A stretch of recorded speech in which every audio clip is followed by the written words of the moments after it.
Hey folks, Gary here, and doing this video at a weird time in the day. Normally we do these videos in the morning when I'm bright and fresh and yay, but we can't do that because, well, I'm picking up Marna, my wife, at the airport at 1:45 a.m.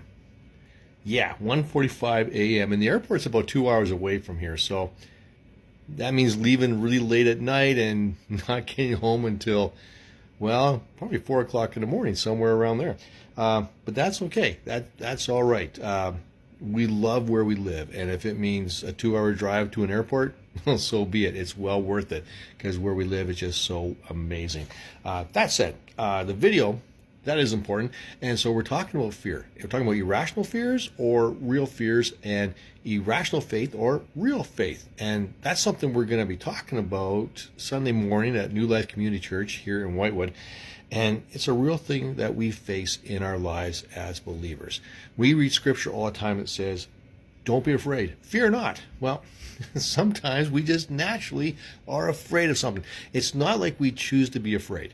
Right? Well, maybe some people do. Maybe some people rent movies. Hey, Cole. Cole's up pretty late. Anyways, sometimes we watch movies that make us afraid, and that's crazy. But we don't usually choose to be afraid. It just happens. It's not like say, I'm going to be afraid today. Why would I pick that? No one would pick that. So it just kind of happens when we say, don't be afraid, don't fear, don't do fear. It's like, I can't help it sometimes. Well, it helps if we know that there's an alternative to not being afraid. And the alternative is to have faith. Cole, you're on the keyboard. I can't read very well. So looking at Isaiah 41 verse 10, if Cole will stop. Boy, late nights are hard for you. If Cole stops scrolling on the page here. Isaiah 41 verse 10, it says, don't be afraid, for I am with you. Don't be discouraged, for I am your God. I will strengthen you and help you. I will hold you up with my victorious right hand.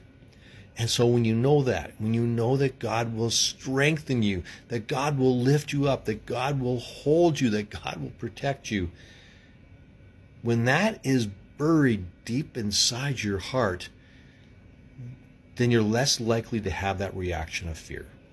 When you see something that scares you, it's far less likely to make you afraid, because you know who God is in your life and you trust him because he's proven it over and over again.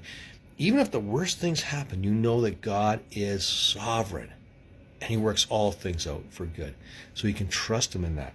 And when we trust that deeply, then there's no room for fear.